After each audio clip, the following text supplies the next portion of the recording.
For nearly a century, the eastern edge of the Swedish realm slept easily. The peace, signed with Muscovy in 1617, held for the better part of 100 years. No foreign army crossed the frontier in force, and a child born the year it was signed could grow old and die without ever seeing an enemy soldier on native soil. It felt permanent because it was backed by a real power, a kingdom whose armies had marched deep into Germany during the 30 Years' War, whose university opened its doors in Turku by 1640, whose tar and timber were loading onto Dutch ships bound for Amsterdam. But this was the safety of belonging to a great power, not of being one, and that distinction was already costing more than it appeared to. Between 1626 and 1630 alone, over 51,000 men were conscripted into the Swedish army, and close to a third of them, some 15,281, were drawn from Finland. Very few came home. This is a documentary about how that century of borrowed calm was built, and what happened when the debt finally came due.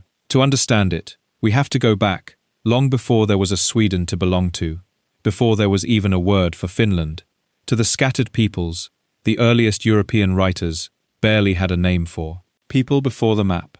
The landscape that would eventually carry the name Finland was, for most of its early history, a country of forests, lakes, and frozen coastline, where farming gave way to hunting, the farther north one travelled, and where the whole notion of a fixed border would have struck its inhabitants as faintly absurd.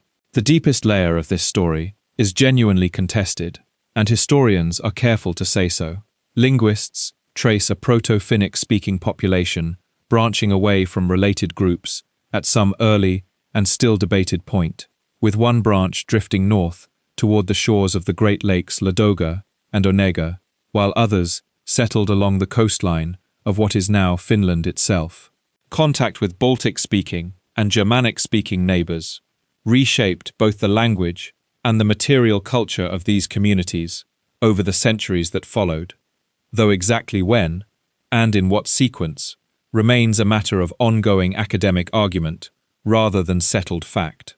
What can be said with more confidence is that by around 1500 years before the turn of the era, two distinct cultural zones had already taken shape across the region. Along the western and southern coasts, communities were pulled toward Scandinavia and Central Europe, adopting farming as the organizing rhythm of life wherever the soil allowed it. Further inland and to the east, in the forests and marshes, people continued to live by hunting and fishing, drawing their cultural bearings from contacts running eastward instead. This was not one people slowly becoming Finnish.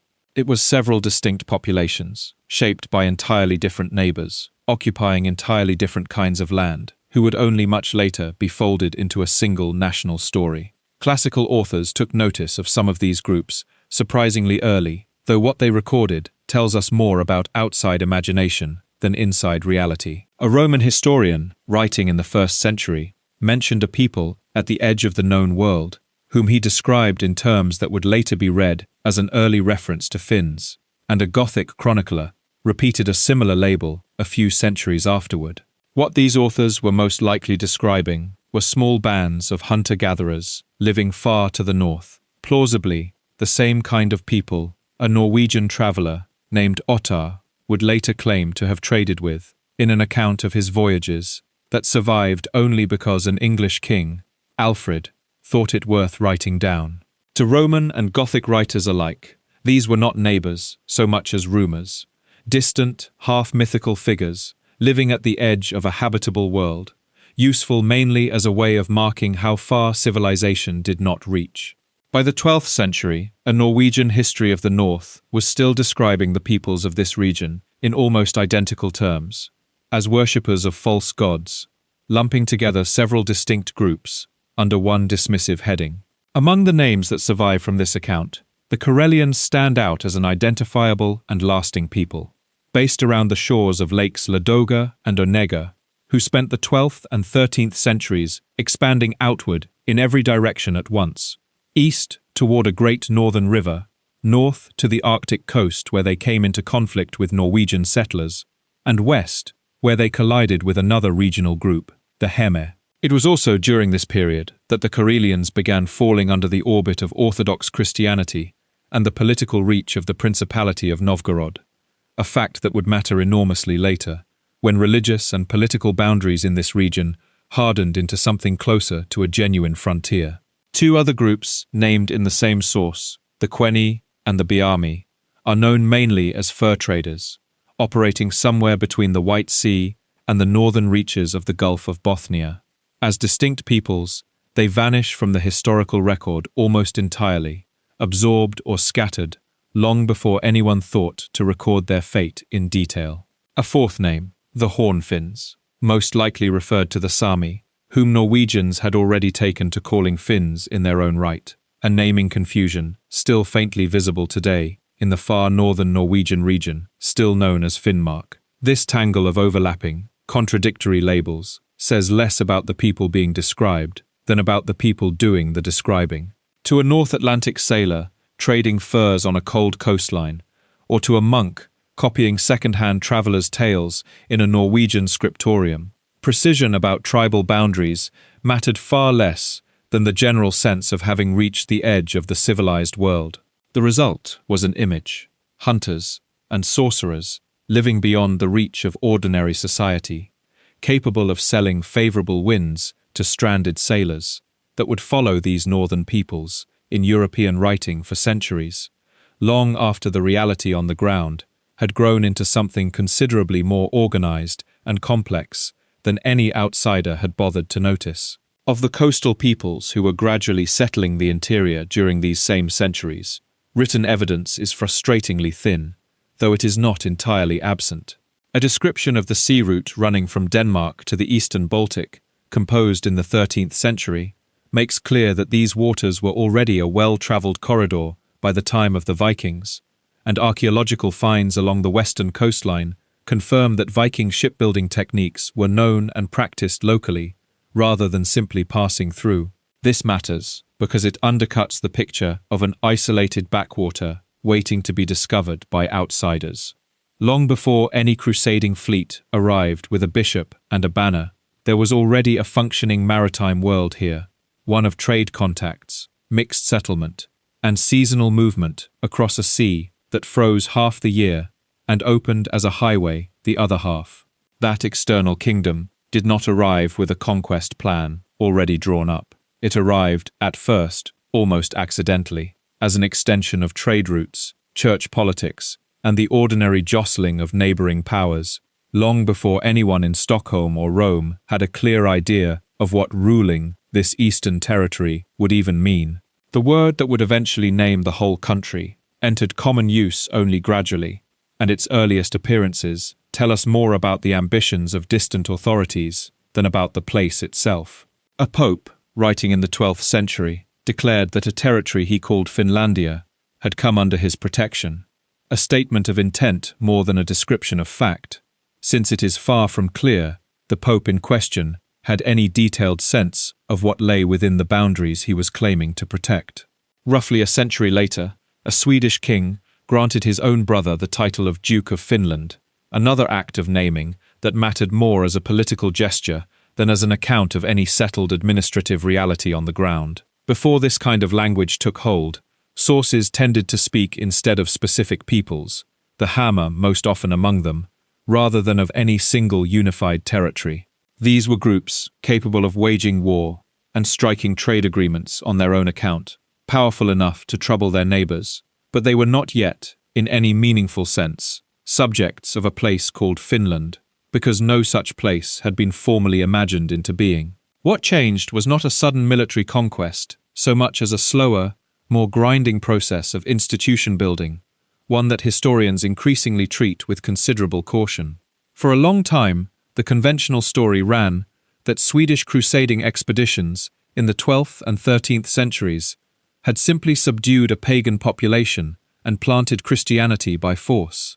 More recent scholarship has complicated this picture substantially, pointing out that the Swedish kingdom itself was, at this stage, still a fragile and unfinished project, hardly in a position to mount the kind of organized conquest that later nationalist historians liked to imagine. Much of what happened on the eastern side of the Gulf of Bothnia was, in fact, mirrored by similarly uneven, half-improvised processes taking place in the western heartlands of Sweden at the very same time. The Crusades themselves are wrapped in genuine uncertainty. The earliest and most famous of them supposedly took place during the brief reign of a Swedish king named Erik, sometime in the 1150s, with the actual missionary work credited to an Englishman named Henry. Both men were murdered not long afterward, and were subsequently elevated to sainthood by their own communities, a detail that ought to make any historian cautious, since the earliest written account of these events only appeared more than a century after they supposedly occurred. The story of Henry's death, killed on a frozen lake by a local peasant, egged on by a resentful wife, was almost certainly shaped and embellished long after the fact, while Erik's own reputation for saintliness appears to have been actively promoted by his son, for reasons that had rather more to do with dynastic prestige than religious devotion. It is entirely possible, and indeed rather likely, that this first expedition was a minor raiding venture connected to a wider and more mundane rivalry between the Swedish crown and the princes of Novgorod, both of whom had their eyes on the same stretch of territory west of the Great Lakes. More solid evidence of genuine missionary activity comes from a papal letter sent to the Archbishop of Uppsala in the early 1170s, though its tone suggests that whatever conversion effort had been attempted so far was making distinctly limited progress. Historians disagree about what actually prompted this letter, whether it was meant to spur the Swedish Church into more energetic action, or whether it formed part of a separate power struggle involving a rival archbishop in Denmark trying to reassert his own authority over the newly established Swedish church hierarchy. Whatever the underlying motive, the timing was not accidental. This period saw a broader expansion of trade and religious influence, pushing eastward across the Baltic, drawing German merchants into contact with both Gotland and Novgorod, while Danish power was simultaneously consolidating its grip on the southern shores of the same sea. Danish raiding parties struck at both Finnish and Estonian coastal settlements, repeatedly around the turn of the 13th century, and a military order founded around this time by a bishop of Riga was busy forcing conversion on peoples living near the mouth of a major river further south. Sweden's own crusading raids into Finnish territory appear, by comparison, to have been modest and inconsistent, and there is little evidence that any lasting Swedish presence was established there until Danish attention had shifted decisively toward the southern Baltic coast, culminating in the conquest of an Estonian stronghold in the early 13th century and the laying of castle foundations that still stand today. By the middle years of that same century, something more substantial had begun to take shape. A genuinely Christian community was now visible in the fertile plains of the southwestern region and across the scattered islands of a nearby archipelago, and the seat of a bishop was finally established on the banks of a river, where construction began on a cathedral that would anchor what became, for the better part of 6 centuries, the capital of the entire country, known in one language as a settlement by the river, and in the other as a trading place. Under an energetic bishop, missionary efforts pushed further inland, toward the Hema people of the interior. Crucially, the Catholic Church was not the only spiritual authority competing for influence here.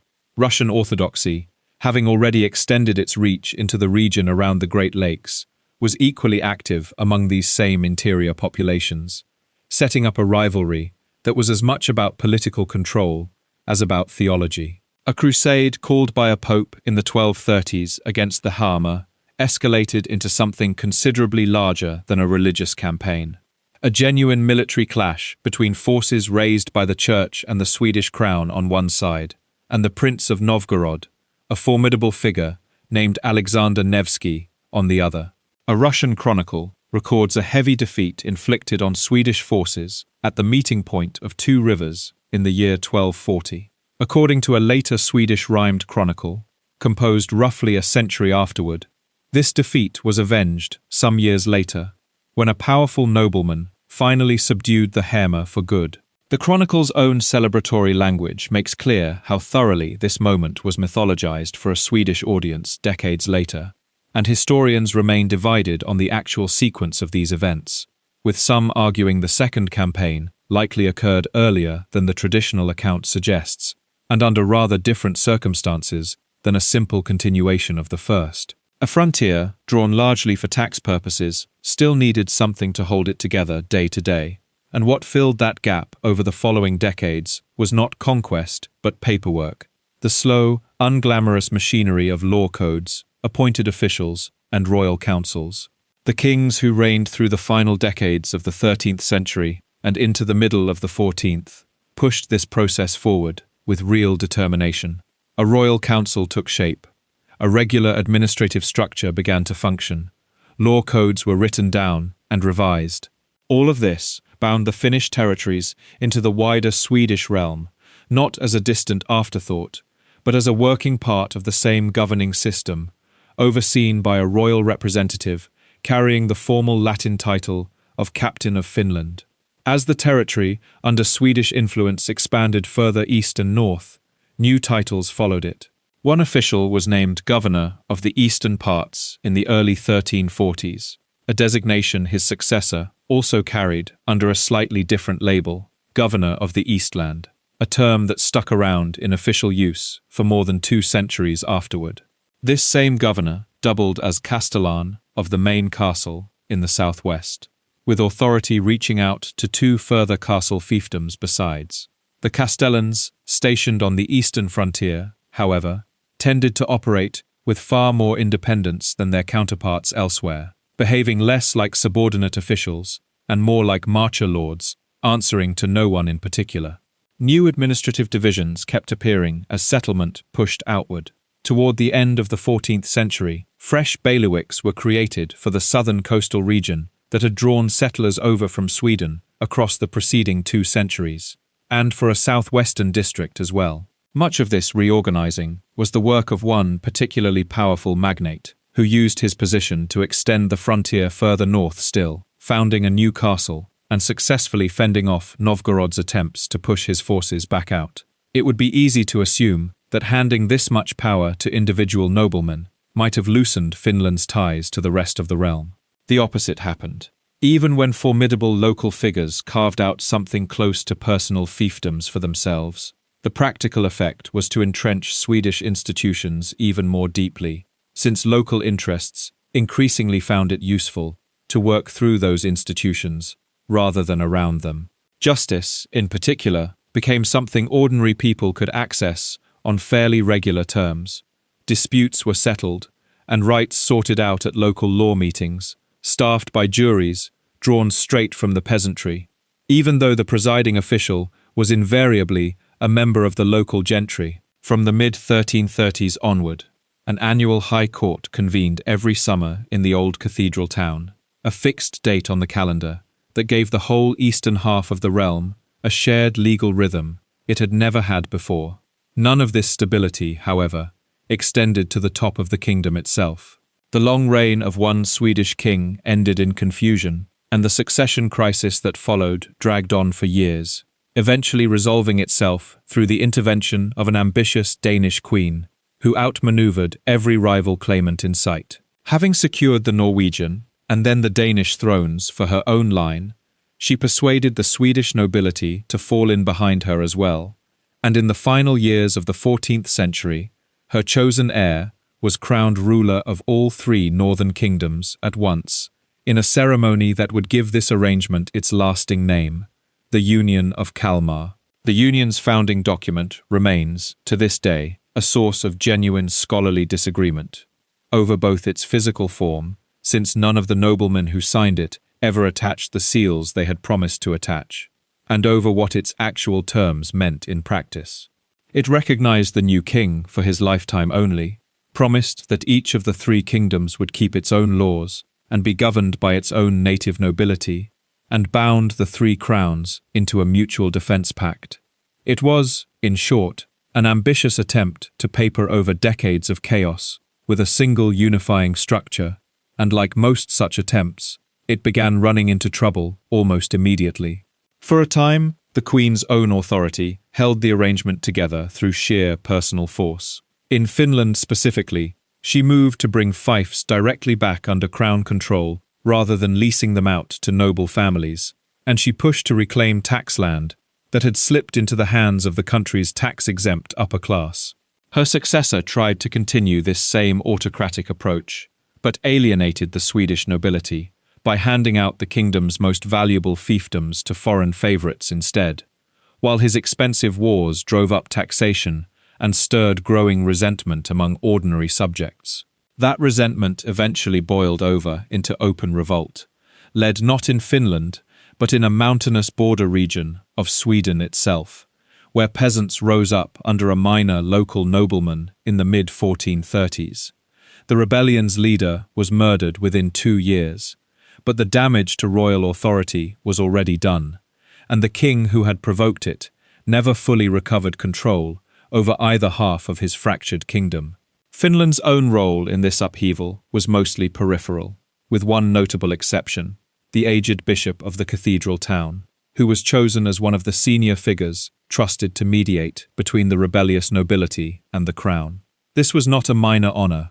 Finland's law district had already been granted, decades earlier, the same formal right as every other law district in the realm to take part in royal elections, complete with a specific clause acknowledging how difficult winter travel from the eastern provinces could be, and guaranteeing that a delayed Finnish delegation's wishes would still be honored after the fact. That renewed pressure on the eastern frontier was still building when an entirely different kind of upheaval arrived from the opposite direction, one that would reshape the kingdom from the inside out, rather than along its borders. In the early 1520s, a young nobleman named Gustav Vasa led a successful rebellion against Danish rule and was acclaimed King of Sweden. His path to the throne had been paved partly by foreign help, most notably a fleet of ships supplied by merchants from the German trading city of Lübeck, who expected to be repaid handsomely in trading privileges once Gustav secured his crown. Once in power, Gustav Vasa moved quickly to settle old debts and secure new revenue, and the church proved to be the most convenient source of both. Over the following years, he steadily stripped the Catholic Church of its landholdings and redirected them to the crown, a process that unfolded alongside a broader religious transformation as Lutheran teaching took hold across the kingdom. This shift had a distinctly Finnish dimension. A reformer named Mikael Agricola produced the first printed primer in the Finnish language, an ABC book meant to teach ordinary readers, young and old alike, the basic commandments of the Lutheran faith. The book's own preface struck a characteristically Lutheran note, reminding its readers that while the law might frighten the soul, it was Christ who offered comfort. This was no small undertaking. Turning a spoken language with no previous written tradition into a vehicle for religious instruction meant inventing spelling conventions and vocabulary more or less from scratch, work that would shape the written Finnish language for centuries afterward. The Reformation also brought a brief and unusual moment of distinct status to the Finnish territories. Gustav Vasa's second son, Johan, was granted the title of Duke of Finland, and a genuine princely court took shape around him in the old cathedral town during the early 1560s. For a short time, this gave Finland something it had never really had before: a resident court, a centre of patronage, close at hand rather than far off in Stockholm, and the beginnings of a distinct political identity built around the Duke's own household and ambitions. It did not last. Johan's older brother, Eric, who had inherited the throne, grew increasingly and often violently suspicious of his siblings' independent power base, and the rivalry between the two ended with Johan imprisoned by his own brother's order. The ducal court in Finland was extinguished almost as quickly as it had appeared, though the memory of it lingered, and later generations of nationalist historians would return to this brief episode as evidence that a distinct Finnish political consciousness had already begun stirring among the country's leading families. Those same decades saw the Finnish nobility drawn ever more deeply into military service, particularly along the long, contested eastern frontier facing Russia. Decades of intermittent warfare gave ambitious noble families genuine opportunities to distinguish themselves, rise in military rank, and secure real rewards for their service. Companies of Finnish troops multiplied. Distinctive heraldic symbols, including the Finnish lion that would later become a national emblem, gained wider currency during this same period. It would be a mistake, though, to read too much unified national purpose into any of this.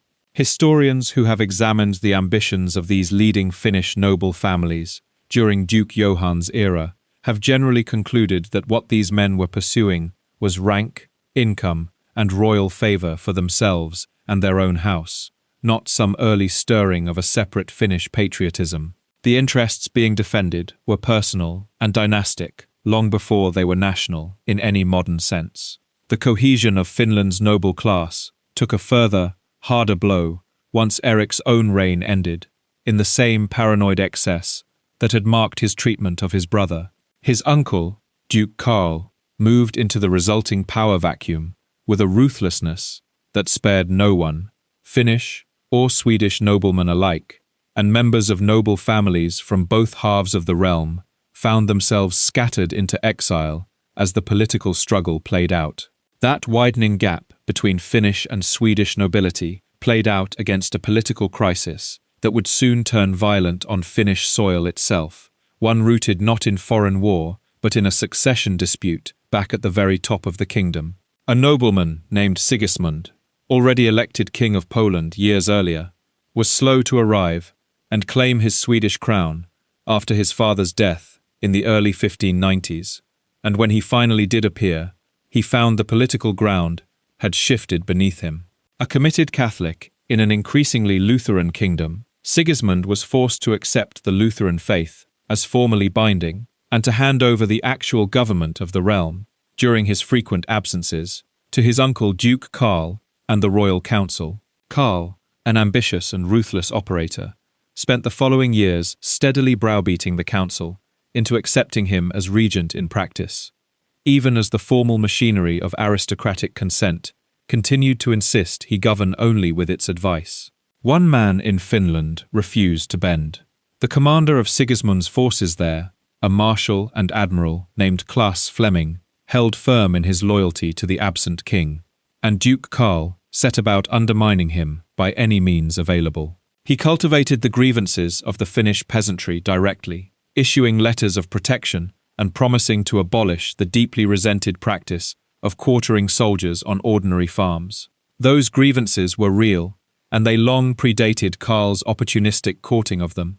Years earlier, in the late 1580s, a delegation of some 300 Finnish peasants had travelled all the way to Stockholm to lay a lengthy petition before the king himself, describing in detail how they were mocked and cheated by wealthier farmers who had seized land through deception and bribery, denied justice by corrupt officials, and terrorized by bailiffs who travelled the countryside with armed retinues of 50 or 60 men, inspiring more fear than the king himself ever did. In the petitioner's own bitter description, officialdom had become one vast conspiracy dedicated to cheating the crown and grinding down the poor. Royal promises of relief did little to ease this underlying anger, and by the winter of the mid-1590s, with Fleming fully occupied trying to hold Finland for Sigismund, while the larger power struggle played out in Stockholm, that anger finally erupted. A serious revolt broke out in southern Ostrobothnia at the very end of the year, with rebels burning the homes of hated local officials and driving out the troops garrisoned in their district. This first uprising was crushed by force on New Year's Eve, and peasant unrest that flared up in two neighbouring regions was likewise scattered before it could spread further. A second and better armed uprising broke out in northern Ostrobothnia the following February, only to be routed in battle within weeks. Finnish history remembers this whole episode as the Club War, named for the improvised weapons its rebels carried, and it left a lasting mark on regional memory. A Finnish historian, writing generations later, raised in Ostrobothnia himself, drew on still vivid folk memories of the revolt's grim aftermath. Memories that had clearly survived unbroken across several generations of oral retelling. Fleming's death in the spring, not long after this second uprising was suppressed, did little to resolve the wider political standoff. His successor tried and failed to hold the old cathedral town against Duke Karl's advancing forces, briefly lost it, then recovered it, once Karl's attention was pulled back toward Stockholm. An invasion mounted the following summer, collapsed when a planned mainland assault never materialized, and Sigismund's own delayed counter-invasion met final defeat in the autumn of the following year. The last Finnish strongholds loyal to Sigismund surrendered after a brief campaign, and Duke Karl, soon to be formally acclaimed king in his own right, responded with characteristic severity. Heavy fines imposed on the clergy, plunder permitted against anyone not explicitly covered by his letters of protection, and public executions in the old cathedral town's market square, carried out after trials that dispensed with even the usual legal formalities. What is genuinely striking, and worth pausing on, is what did not follow. Despite the brutality of this suppression, and despite fiscal pressures on the peasantry that in no way eased in the decades afterward, no comparable uprising occurred again in Finland, or indeed anywhere else in the wider Swedish realm, for the next 100 years. This stands in real contrast to a country like France, which endured wave after wave of peasant revolt across that same turbulent century of nearly constant warfare. Historians point to several plausible explanations, rather than one single cause. A thinly populated countryside made it genuinely difficult to gather enough discontented people in one place to sustain an uprising. Aggrieved peasants also had other outlets available to them, using local courts and direct royal petitions, with some real, if imperfect, effect.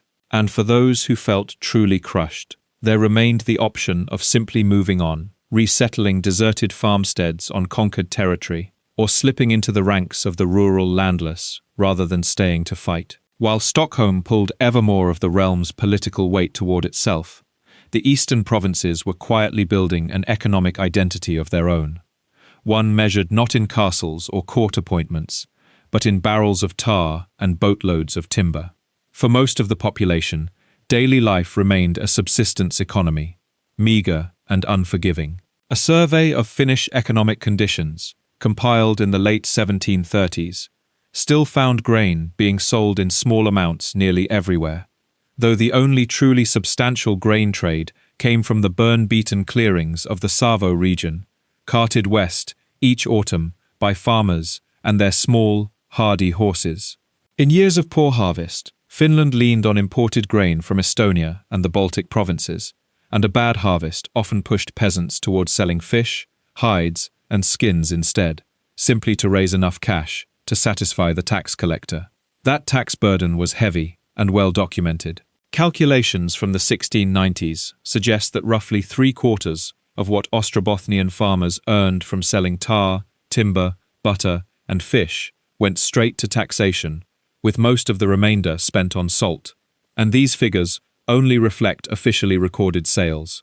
Historians generally agree that an equal amount, again, likely moved through illegal, unrecorded trade, quietly bypassing both the tax collector and the licensed town merchants, who were supposed to control it. Those merchants had good reason to be frustrated. The Crown had long tried to restrict legal trading rights to chartered towns, but peasant traders routinely ignored the rule, sailing their own small boats along the coast and doing brisk, informal business with Karelian and Russian buyers eager for furs, dried fish, and handcrafted wooden goods.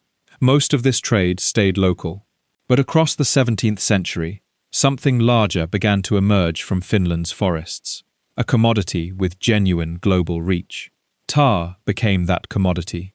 Peasants across Ostrobothnia and the lake country further inland cut pine, boiled it down in specially built pits, packed the resulting tar into barrels, and floated those barrels downriver to the coast for export. Much of the tar sold on Dutch and English markets throughout this period originated in exactly this way, turning what had been a peripheral forest economy into a genuine link in the chain of European maritime trade, since tar was essential for waterproofing the ships that carried that trade in the first place. The trade did not last forever in that form. Falling prices for pitch and tar during the first half of the 18th century gradually strangled the export business out of Finland's southern ports. whose poor overland links to the forested interior left them especially exposed. Merchants, adapted by shifting towards sawn timber instead, helped along by new multiple-bladed saws installed in water-powered mills built along rapids and river falls on both sides of the frontier. Sweden itself, oddly, lagged behind here. The new Dutch-style saws remained officially banned there until well into the 1730s, giving mills on the Finnish side of the border, and later across the new post-war frontier as well, a real practical advantage. Sweden's own navigation laws, which tried to reserve export shipping for Swedish-registered vessels, further hampered the timber trade from Finland's southern ports, pushing a significant share of that timber to slip quietly across the frontier into rival harbours instead, alongside a brisk illegal trade in cheaper Russian salt and tobacco. Against this backdrop, Finland's towns remained strikingly small. Even the largest of them, the old cathedral town on the River Ora, held barely 6,000 inhabitants by the middle of the 18th century, and the entire urban population of the country, spread across every chartered town combined, totaled no more than 20,000 people. Of that number, only a few thousand were registered merchants, and a similar handful were artisans. Manufacturing barely existed in any organized, urban form. What industry Finland possessed was mostly rural, scattered forges and mills, rather than the kind of concentrated workshops found further south in Europe. And yet, these small coastal towns proved remarkably resourceful, even before trading restrictions were finally lifted in the mid-1760s, after years of vigorous lobbying by Ostrobothnian merchants and their allies in the National Assembly. The region had already built up a genuine shipbuilding industry. Between the mid-1760s and the first years of the 1800s, more than 300 large seagoing vessels were constructed in yards along the Ostrobothnian coast, far outpacing shipbuilding anywhere else in the realm. The labour behind this boom came straight from the surrounding countryside, with peasant shipwrights working through the winter months before returning to their farms in time for haymaking, a seasonal arrangement that kept labour costs low and gave these northern yards a real competitive edge over their rivals. That quiet coastal wealth existed alongside a very different economy entirely, one built not on trade but on soldiers. And it was this second economy that would ultimately determine how the whole kingdom's fortunes rose and fell. Sweden's rise to genuine European military power rested on a system of recruitment that reached deep into ordinary Finnish farms and villages. Under the rote system, groups of farms were bound together to furnish and support a single soldier, an arrangement placed on a more systematic footing during the final decades of the 17th century. This proved far more stable and predictable than the older method of simply hiring mercenaries for cash, and it put down roots that lasted for generations. Farms and cottages set aside for officers and common soldiers alike remained recognizable as such in the countryside of both Sweden and Finland well into modern times, standing markers of a military system that had quietly reorganized rural life around itself. Wealthier peasants had an alternative available to them. Rather than supplying an infantryman under the rote system, they could instead agree to furnish a horse and rider for the cavalry, an arrangement formally regulated toward the end of the 17th century. This gave rise to a distinct rural class, known as the rustholari, peasant landholders, who, in exchange for equipping a cavalryman and providing him with a cottage and a plot of land, received meaningful tax relief in return. Scattered across the farming districts of southwestern and central Finland, these rustholly farms became a lasting feature of the landscape, a direct physical legacy of the military state Sweden's rulers had built across the 16th and 17th centuries. The nobility's own relationship to this military machine was more fraught. Their traditional obligation to serve the crown in war had eroded significantly over the course of the 16th century, but they remained more than willing to serve when the reward was right, and the reward, in this case, was land. Much of that land had passed into Crown hands through the seizure of church property during the Reformation, and the Crown now used it freely to compensate officers for their service. Finland's own nobility took particular advantage of this arrangement during the long decades of warfare on the eastern frontier, spanning the late 16th and early 17th centuries. Notably, the Crown pursued opposite policies on either side of the Gulf of Bothnia. It worked to reduce the number of fiefs held in Sweden proper, even as it actively expanded them in Finland, using Finnish land as currency to reward aristocrats who had distinguished themselves in royal service, while still refusing those same fief holders any further political privileges. The scale of this transfer was substantial. By the turn of the 17th century, the number of farms held by noble families in Finland had climbed sharply, from a modest few hundred to well over 2,000. At the very same time, the total number of independent farms was steadily shrinking, meaning that the tax burden borne by the shrinking pool of ordinary farmers grew heavier with each passing year. The nobility guarded its own tax exemptions jealously, and their tenants were likewise spared the obligation to quarter soldiers or supply horses for the army, leaving those burdens to fall disproportionately on crown tenants and independent freeholders who had no such protection. This was the underlying arithmetic behind the grievances that had already boiled over once in the Club War, and it never really went away in the decades that followed, even though no comparable uprising occurred again. What changed instead was the scale of the war effort itself, which grew steadily more demanding as Sweden's ambitions expanded across the 17th century. Between the accession of one king in the early 1600s and the death of another in the early 1700s, the kingdom found itself at war in almost every single year, fighting 5 separate conflicts against Denmark alone, steadily pushing its eastern frontier outward at Novgorod's and later Muscovy's expense, and eventually intervening deep in the German lands during the 30 Years' War.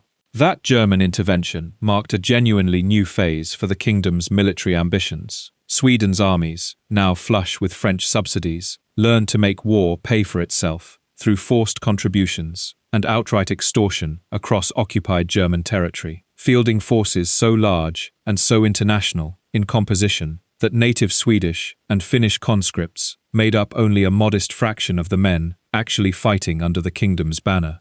More territory followed at the war's end, and within only a handful of years, the kingdom was drawn into fresh conflicts in Poland and against Denmark once again. A period of relative peace after the mid-17th century gave the crown a chance to catch its breath, and careful management of royal finances, alongside a further round of military reform, allowed the kingdom to sustain 2 further decades of warfare before exhaustion and a young king's sudden death finally closed out this entire age of military greatness. The human cost of this century of near-constant warfare fell on Finland with real disproportion. Over one 5-year stretch in the 1620s, close to a third of all men conscripted into the Swedish army came from Finland, despite the fact that Finland's share of the realm's total population was considerably smaller than that. Most of these conscripts never returned home, and of those who died, far more succumbed to disease in overcrowded army camps than to wounds suffered on any battlefield. This was the price quietly paid to sustain the kind of long, uninterrupted peace that had let Finland's coastal towns build ships, cut timber, and trade freely with Amsterdam and London. That war machine ran almost entirely on borrowed time from the eastern frontier, and it is worth returning now to the very piece this documentary opened with, to see what was actually happening inside that 100 years of quiet. The piece finally concluded with Muscovy in 1617, did more than silence the frontier. It brought new territory into the realm, including the districts of Kakisalmi and Ingria, land that came under Swedish control without ever being fully folded into the kingdom's ordinary administrative structure. A steady stream of settlers moved into this new territory from the Savo region, even as much of the existing local population fled rather than live under Swedish rule, and what remained behind was a genuinely mixed population, with a significant minority still practicing Orthodox Christianity long after the treaty was signed. Government policy toward these Orthodox communities wavered constantly between tolerance and outright suppression, and the disagreements involved reveal just how cautiously the crown handled its new eastern subjects. One church official, serving as superintendent in the Baltic port of Narva, pushed for a more aggressive conversion campaign aimed at nearby Orthodox populations, who spoke languages closely related to Finnish, reasoning that linguistic kinship made them easier targets for conversion. He was ordered to rein in this campaign, out of genuine concern that pushing too hard might provoke unrest or draw unwelcome Russian intervention.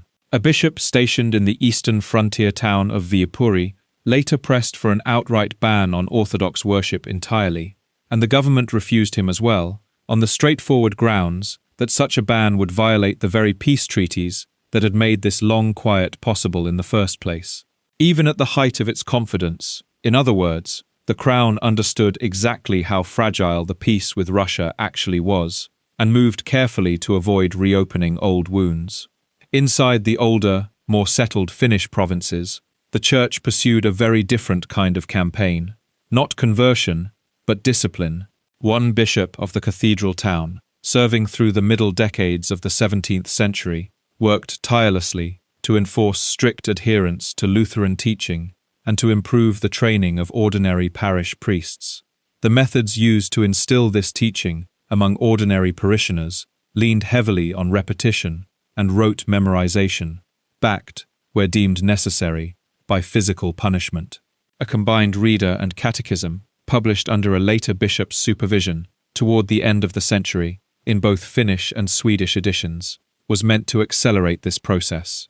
Alongside detailed instructions for teaching children to read, progress was slower than the church hoped.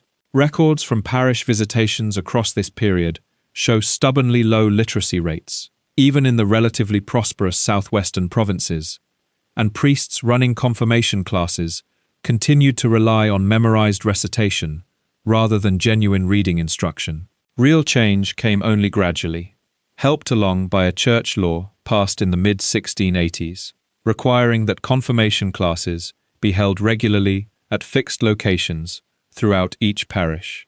Slowly, parishes began replacing illiterate clerks with more capable ones, and some even built dedicated schoolrooms where local children could learn their letters directly. The church's reach extended northward as well, into territory occupied by the Sami people, where the pace of change was even slower still. A church record from the north, compiled in the mid-1680s, complained that the old pagan ways had only just begun to give ground there, describing local worship practices in openly hostile terms.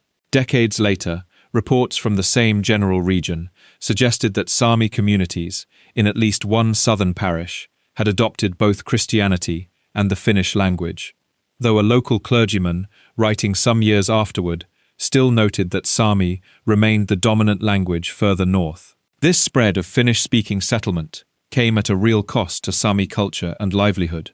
The burn-beaten farming methods, brought north by Finnish settlers, damaged the fragile ecosystem that Sami hunting economies depended on, forcing Sami communities either to adapt to the newcomers' way of life or move on entirely. By the time curious travelers began venturing north in the following century to observe what they considered an exotic and vanishing people, much of that culture had already been lost or displaced. Meanwhile, back in the settled heartland, a quieter cultural shift was underway among Finland's own elite. As the crown's administrative apparatus grew more centralized and more Swedish-speaking, the practical advantages of fluency in Swedish became impossible to ignore. One anonymous survey of the kingdom, published in London in the early 1630s, made this shift explicit, noting the poor Latin pronunciation typical of Finnish speakers as the very reason why the nobility, merchants, and other people of standing now sent their sons to be schooled in Swedish first, reasoning that fluency in Swedish would make it easier to master any other language afterward, including the Latin still used in formal education. It is a small but telling detail. The Swedification of Finland's upper classes was already well underway, driven not by any official decree, but by the ordinary calculations of ambitious families. The government was not entirely blind to the resulting friction this caused further down the social ladder. Officials in Stockholm recognized, at least in principle, the need to appoint district judges and local administrators who actually understood Finnish and local custom. In practice, however, the record tells a rather different story. Well over half of the district judges appointed across Finland during one representative stretch of the later 17th century were of Swedish or foreign origin, men who arrived in their posts with little grasp of the language or customs of the people they were meant to govern, a gap ordinary peasants complained about directly and often, with limited effect. The assertion of stronger royal authority late in the 17th century had allowed the crown to recover some of its squandered resources and overhaul its conscription system once more. And this brief recovery gave the kingdom just enough strength to be drawn into one final, catastrophic round of warfare. An anti-Swedish coalition, led by an ambitious and increasingly formidable ruler of Muscovy, launched what would become known as the Great Northern War at the very end of the 1600s. Sweden's young and inexperienced king won a series of brilliant early victories, scattering his enemies across the first two campaigning seasons, but he could not bring the war to a close. Instead, his armies were drawn ever deeper into Poland and the Ukraine, until a crushing defeat at Russian hands in a decisive battle in the year 1709 marked the true turning point of the entire conflict. Before that battle even took place, Finland had already been struck by a disaster with nothing to do with warfare at all. A severe famine in the mid-1690s killed an estimated 100,000 people or more, a staggering toll for a population that had, until then, enjoyed more than a century of relative freedom from the kind of catastrophic loss that war usually brought.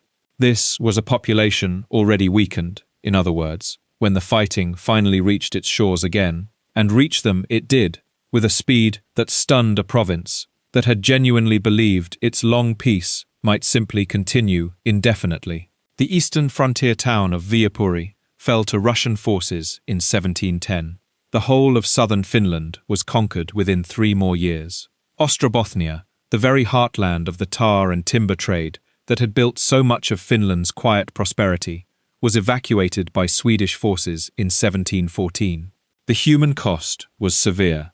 An estimated 50,000 men died of disease or wounds during this final phase of fighting alone, with many thousands more marched off into captivity or forced to flee west across the Baltic entirely. The peace, eventually signed in 1721, brought Sweden's century of dominance over the eastern Baltic to an abrupt and permanent close, and it left Finland newly exposed to exactly the kind of threat its long, quiet frontier had allowed an entire generation to forget was even possible. The Russian ruler, responsible for this victory, now styling himself Emperor of all the Russias, had already begun organizing the administration of the newly won territories before Sweden had even formally ceded them, a detail that speaks volumes about how thoroughly the balance of power in the region had shifted. The scale of loss and the sheer trauma of foreign occupation, though historians are careful to note that folk memory likely exaggerated some of its worst details over time, cast a genuine and lasting shadow over the illusions of permanence this documentary opened with. It raised, for the first time in living memory, real and uncomfortable questions about whether the government back in Stockholm either could, or truly wished to, protect its eastern provinces at all. A professor at the university in the cathedral town went so far as to publicly question Finnish loyalty during the war itself, suggesting the population should long since have been compelled to abandon their own language in favor of Swedish, a remark that reveals just how quickly suspicion between the two halves of the realm could surface once the underlying security both had taken for granted was gone. That suspicion cut both ways. Within only a couple of years of the peace being restored, Finnish peasant representatives were already demanding an independent commission of inquiry into the war's lasting damage, and were not shy about warning that a population crushed under taxation and other burdens might, if pushed far enough, be tempted to look toward the enemy instead of the crown for relief. The government in Stockholm, keenly aware of how badly it needed to rebuild trust in a province that had just endured occupation, moved cautiously. 2 separate commissions, one for the western districts and one for the east, spent considerable time assessing the actual scale of wartime damage and granting tax relief where it was most needed, while also proposing longer-term economic improvements, such as new canals and manufacturing ventures. That question of what kind of country would emerge from the debt of empire found its first real answer not in peace, but in a fresh round of constitutional argument back in Stockholm, one that would reshape how Finland's own grievances could even be voiced. With the old king's line ending childless, the estates of the realm seized the resulting succession crisis as an opportunity to push through a new constitution in the year 1719. With further amendments added the following year, royal power was now bound tightly to the consent of the council, and the Assembly of Estates gained real authority to draft legislation, set taxation, and nominate councillors in its own right. This assembly was to meet on a regular schedule, and its inner committee, drawn from the nobility, clergy, and burgher estates, was granted sweeping power to scrutinize the realm's affairs. An ordinance passed a few years later tried to formalize exactly who could send representatives to this body, though the rules remained frustratingly vague in practice. Even so, later estimates suggest that roughly a third of all households in Finland held some form of representation rights by the middle of the century, a genuinely broad, if unevenly weighted, political franchise for its time. This era became known, with some irony given what followed, as the Age of Liberty, and it lasted from the Constitution's adoption until the early 1770s. It was, by most honest accounts, riddled with factional intrigue and petty squabbling, but it also opened up a genuine arena for public debate on a scale the realm had never seen before. Finland's own delegates found the arrangement burdensome in practical terms. The cost and difficulty of travel to distant assembly sessions weighed heavily on representatives from the eastern provinces, and an attempt by Finland's nobility to secure permission to meet separately under royal supervision was turned down outright in the assembly session of the mid-1720s. Finland was also structurally underrepresented compared to the Swedish mainland, with far fewer bishoprics, towns, and electoral districts to its name, and fewer than 1 in 7 of the non-noble members serving on the Assembly's powerful inner committee came from Finland at all. Despite this imbalance, issues specific to Finland's provinces, now sometimes referred to in official language as the outer bailey of the realm, were raised with real regularity, and particular attention was paid to the eastern provinces' economic development. That attention would soon be tested by exactly the kind of crisis Finland's representatives had spent years warning against. A war party within the Swedish government, known popularly as the Hats, pushed the realm into a fresh conflict with Russia in the early 1740s, one launched with strikingly little military preparation behind it. The war served a useful purpose for Russia's own rulers, allowing the daughter of the earlier Russian emperor to seize the throne for herself amid the ensuing chaos, and the Russian counter-offensive that followed in the summer of 1742 overran Finland with embarrassing speed.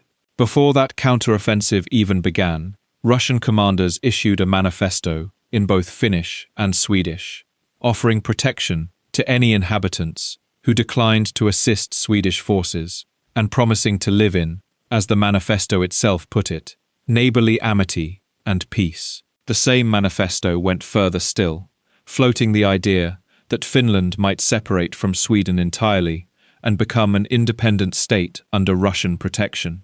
Whether this was ever a genuine offer, or simply a calculated piece of wartime propaganda, remains a point of real historical debate, and the evidence is far from conclusive either way. What is clear is that the second occupation, within a single generation, exposed real cracks in loyalty toward the government back in Stockholm. A group of landowners from a parish in the Häme region wrote directly to the Russian commander in southern Finland, welcoming the protection being offered in a war they insisted no one in Finland had ever actually wanted. An assembly of southern Finnish estates, convened that same autumn at Russian request, went so far as to vote unanimously in favor of installing a German duke as king, though the Russian empress herself declined to act on that request. The war's aftermath brought consequences that would shape Finland's defences for the rest of the century. The Hats bore the brunt of the blame for the army's dismal performance, and the further loss of Eastern territory, formalised at the peace concluded in the same year, added real weight to long-standing Finnish demands for better protection and fairer treatment. An assembly session, held toward the middle of the century, approved funding for new fortifications across Finland. Chief among them, a fortress built on a cluster of islands, guarding the harbour near a growing town that would one day become the country's capital. Its architect gave the fortress a formidable reputation, one that would prove, decades later, to be almost entirely undeserved. Arguably more genuinely useful was a new oared flotilla, built to challenge Russian naval dominance in the shallow, skerry-choked waters along Finland's southern coast, a far more practical answer to the specific military problem Finland actually faced than any single stone fortress could offer. That growing sense of having to defend Finnish interests from within would soon collide with an entirely new kind of instability, one born not from war or taxation, but from a single king's determination to claw back the very authority the Assembly of Estates had spent decades assembling for itself. In the summer of 1772, the reigning Swedish king staged what came to be remembered as a bloodless revolution, using a combination of military support and calculated political theatre to strip the assembly of much of the power it had accumulated since the Age of Liberty began. The coup was, by most accounts, genuinely popular in the moment, welcomed by a public exhausted by decades of factional squabbling among the nobility. Among the officers who helped the king pull it off was a Finnish-born soldier named Göran Magnus Sprengtporten, a capable and ambitious man who was rewarded afterward with command of the newly reorganized Finnish light infantry. Sprengtporten's own relationship with the crown soon soured, and the reasons for that falling out remain genuinely debated among historians. Some point to a personal sense of grievance, a feeling of being overlooked or undervalued despite his service. Others point to something closer to principle, an early and distinctly Finnish resentment at watching decisions about Finland's defence and administration continue to be made almost entirely in Stockholm. What is clear is that Sprengtporten, embittered, began cultivating contacts with Russian officials, apparently hoping that Finland might one day separate from Swedish rule altogether, with Russian assistance smoothing the path. That underlying tension between the king and a portion of his own officer corps in Finland came to a head in the summer of 1788, when the king staged a frontier incident to manufacture a pretext for war and launched an unprovoked attack on Russia.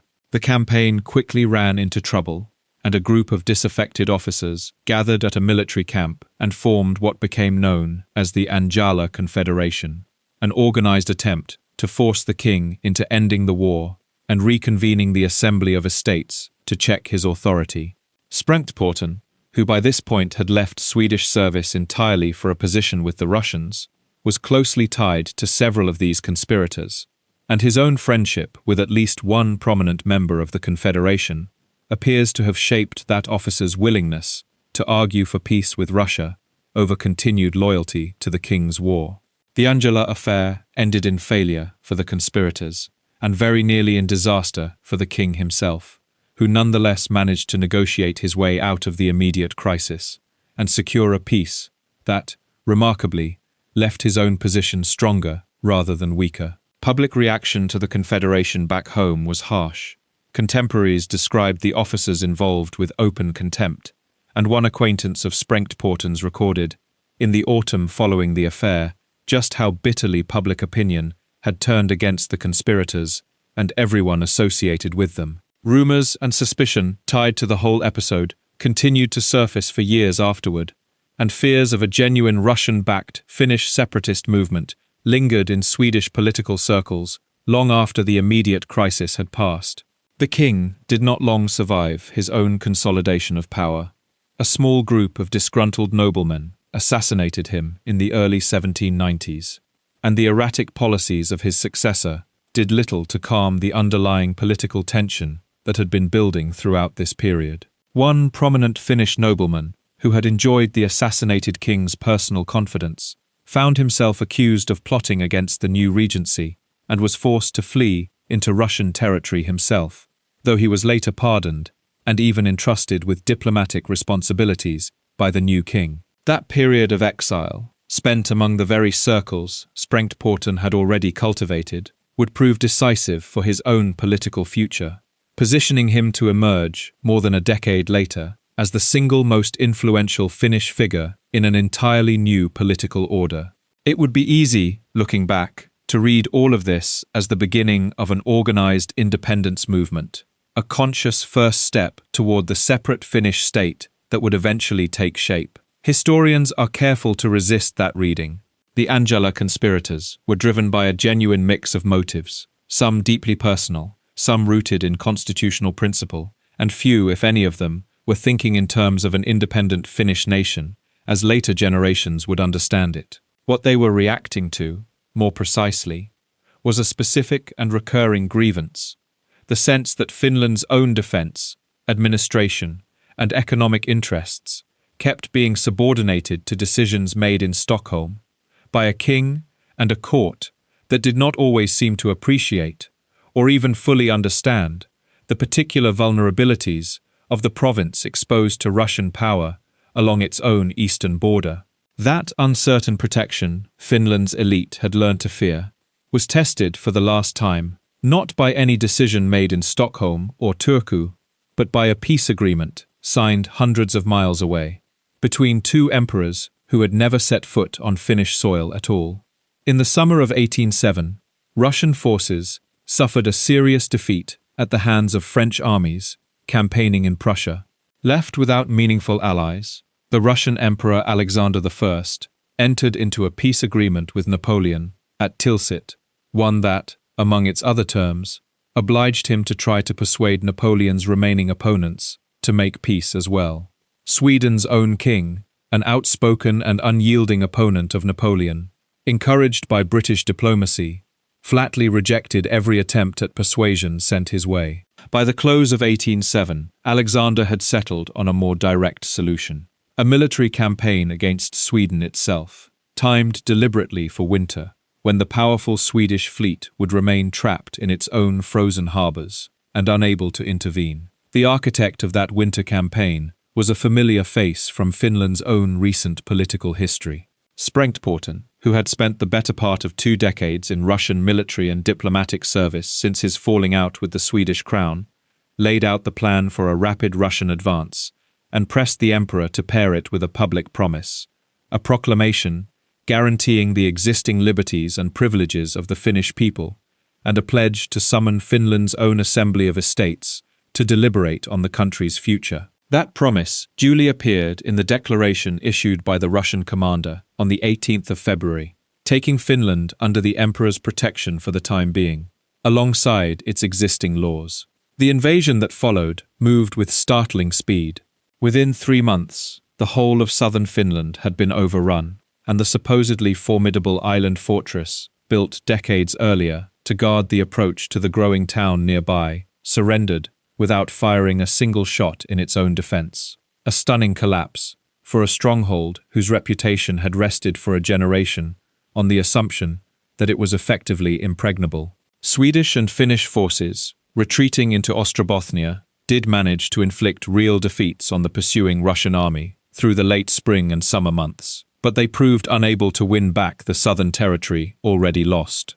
A reinforced Russian army regained the advantage that autumn, and by the terms of a truce signed in northern Ostrobothnia in the middle of November, the remaining Swedish and Finnish forces were compelled to withdraw across the Gulf of Bothnia into Sweden itself.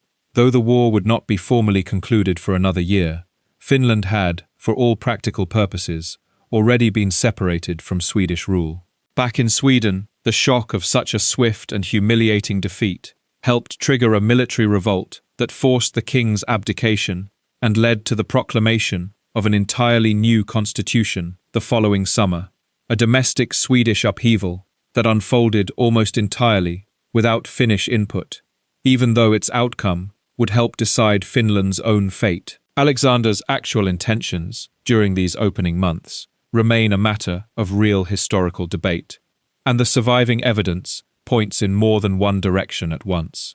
His formal declaration of war on Sweden promised to end the Finnish campaign altogether if Sweden agreed to join Napoleon's continental blockade against British trade, a condition suggesting the emperor may have still preferred a negotiated settlement over outright annexation at this early stage. Yet the rapid pace of the occupation, combined with uncertain diplomatic conditions elsewhere in Europe, pushed him, by the spring of 1808, toward a far more permanent solution, shifting the entire Russo-Swedish frontier northward, a position he communicated to other European powers in April, and then formalized in a manifesto issued in June, announcing the union of Finland with the Russian Empire outright. That June manifesto made no mention whatsoever of Sprengtporten's proposed assembly of estates, and promised nothing beyond the maintenance of Finland's existing laws. The idea of actually convening that assembly found remarkably little support, either among the Russian officials now managing Finnish affairs, or among the occupied population's own leadership. The general in charge of both military command and civil administration was far more interested in securing a straightforward oath of loyalty from the Finnish population than in any elaborate constitutional gesture.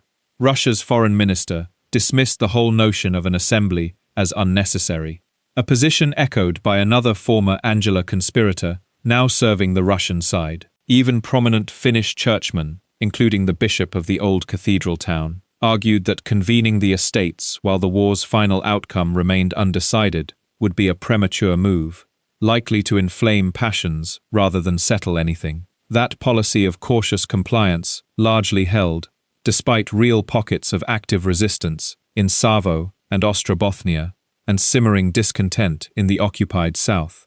Finland's own leadership drew directly on the precedent set during the earlier occupation of the 1740s, when local populations had sworn oaths of loyalty to occupying forces as a means of securing basic protection, and that same precedent was followed again now. Even as some, including the cautious bishop himself, privately conceded that Finland's fate had likely already been settled, a Swedish-Finnish counteroffensive in Ostrobothnia and Savo through the summer of 1808 kept the overall situation genuinely uncertain for months longer than either side might have expected.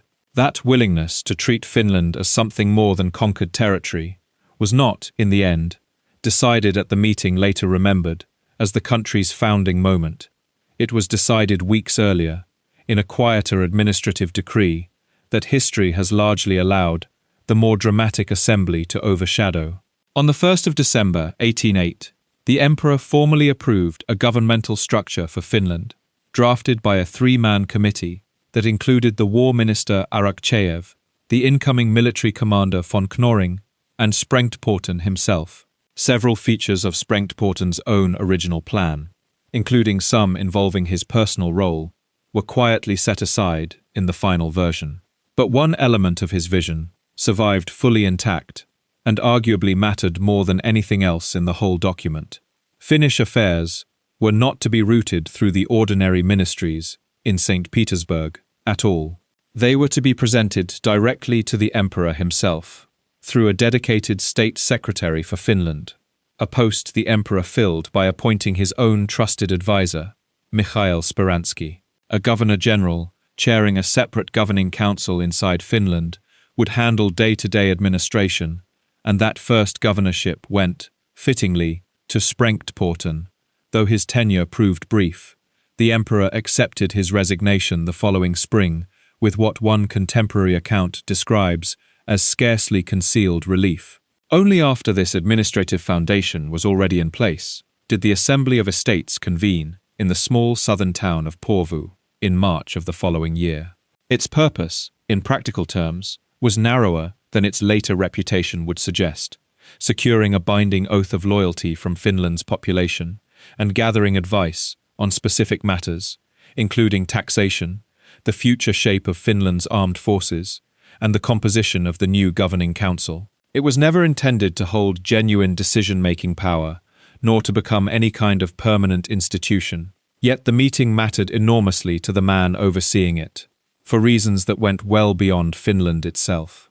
Alexander and Speransky were, at exactly this moment, deeply preoccupied with reforming the sprawling and often chaotic administrative machinery of the Russian Empire as a whole, and Finland offered them something genuinely rare, a working, rule-bound example of orderly monarchical government, already functioning smoothly on the empire's own western edge.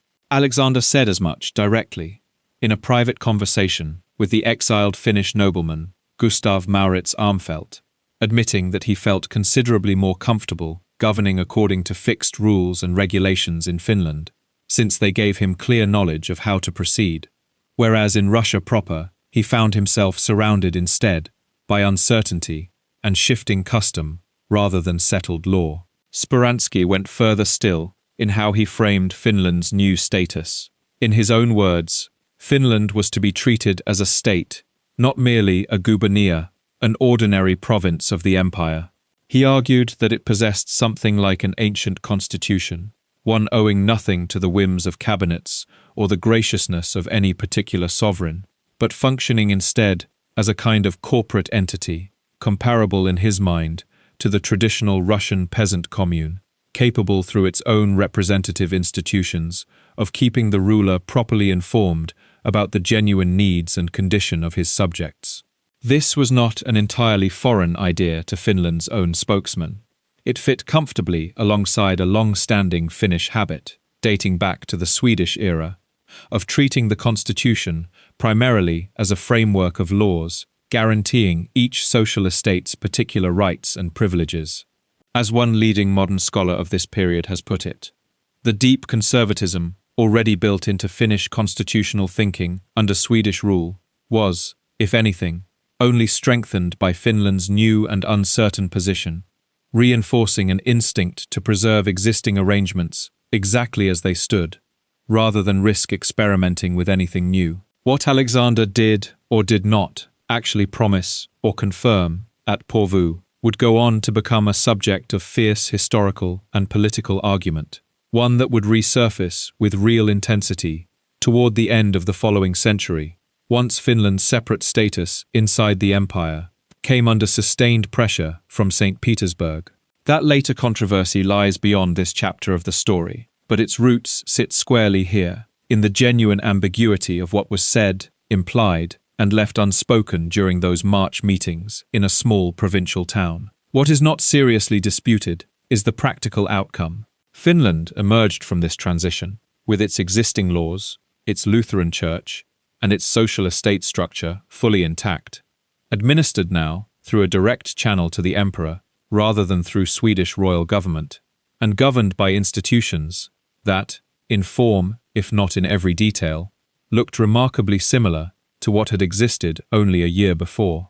The formal treaty ending the war, signed in September of 1809, released the Swedish crown from any further claim over the territory, closing out, on paper at least, more than 6 centuries of continuous Swedish rule. That choice to govern Finland through preservation rather than replacement brings this story to its natural resting point, and it is worth stepping back now to see the whole shape of what has actually been traced across the centuries covered here. Every strength this documentary has followed turns out, on closer inspection, to have carried its own eventual cost, folded quietly inside it. The long integration into a distant kingdom's legal and administrative machinery gave Finland courts, a university, a functioning postal network, and a genuine measure of civic order, centuries before many comparable regions of Europe could claim the same. That same integration also meant Finland's fate was never truly its own to decide. Its frontier, its taxation, its wars, and eventually its very transfer from one empire to another were settled overwhelmingly by decisions made elsewhere, by kings and emperors who weighed Finland's interests against far larger continental calculations in which the province itself was rarely the deciding factor. The military system that built Sweden's brief age of European greatness followed exactly the same pattern. Conscription, the rust-hollery landholding class, and the steady flow of noble reward through frontier service gave rural Finland a genuinely stable, deeply rooted social order, one durable enough that no uprising on the scale of the Club War ever recurred across an entire following century. That same system also meant Finnish farms supplied a wildly disproportionate share of the soldiers who died to sustain Swedish ambitions on battlefields most of them would never live to see. And it meant that, when the wager underlying that whole military structure finally failed at Poltava, and in the peace that followed, Finland absorbed the worst of the consequences: famine, occupation, and a fortress build-up that would ultimately prove empty when tested in earnest. The quiet coastal prosperity, built on tar, timber, and shipbuilding, tells a similar story from a different angle. It gave Finland's small port towns a genuine stake in global maritime trade, skilled shipwrights, and merchants confident enough to track prices as far away as the Mediterranean. That same prosperity depended entirely on access to markets and shipping lanes controlled by larger powers, and it did nothing to protect the province when those same powers went to war with each other, as they repeatedly did, right across the waters that carried Finland's own trade. Even the elite fractures, explored in the years leading up to 1808, follow this pattern. The very institutions that gave Finland's nobility a voice, however limited, in the wider Swedish state, an assembly of estates, a deputation for Finnish affairs, appointed governorships, also gave ambitious and disillusioned men like Sprengtporten a platform from which to conclude that Finland's interests might be better served by an entirely different arrangement altogether. The strength of institutional access and the weakness of institutional subordination were, in the end, simply two names for the same underlying structure. What survived the final transfer of 1809 is, in many ways, the clearest evidence of just how much continuity outweighed rupture at every one of these turning points. Finland's laws stayed in force. Its Lutheran church kept its position untouched. Its social estates retained their traditional rights and privileges. The administrative habits built up over centuries of Swedish rule, direct petitioning of distant authority, reliance on written law rather than arbitrary decree, a deep institutional conservatism that favored preserving arrangements exactly as they stood. All of this passed intact into an entirely new imperial framework, carried forward not because the new ruler felt any particular sentimental attachment to Finland, but because he found that framework genuinely useful for his own, considerably larger purposes. What was lost is harder to see, precisely because it never took the form of a single dramatic rupture. It was the older Swedish-language political world Finland's elite had oriented itself around for 6 centuries, quietly and permanently severed. It was whatever alternate path Finland's provinces might have followed had the 18th century's cascading wars broken differently, a path no one, in the end, would ever get the chance to test. And it was the last remaining illusion, the one this documentary opened with, that borrowed security of any kind could simply be relied upon indefinitely, rather than understood as a temporary condition resting on foundations that someone, somewhere, was always quietly straining to hold up. The full arc traced here, from scattered tribal peoples with no shared name, through 6 centuries of integration into somebody else's kingdom, to a final transfer engineered by 2 emperors who had never once set foot on Finnish soil, suggests something more specific than the general observation that all empires eventually overextend themselves. It suggests that the particular strengths a smaller territory builds, while sheltering inside a larger power's ambitions, administrative order, military integration, commercial access, institutional voice, are rarely separate from the vulnerabilities that same territory eventually inherits when those ambitions finally fail. They are, more often, the very same structure viewed from 2 different points in time: stability while the larger power holds, and exposure the moment it does not. Finland's centuries under Swedish rule offer, in that sense, a strikingly clear illustration of a pattern that recurs across the whole history of small nations tied to larger ones, one where every borrowed strength, sooner or later, presents its own accounting, and where the true measure of a society is not whether it avoids that reckoning, but what it manages to carry forward once it finally arrives.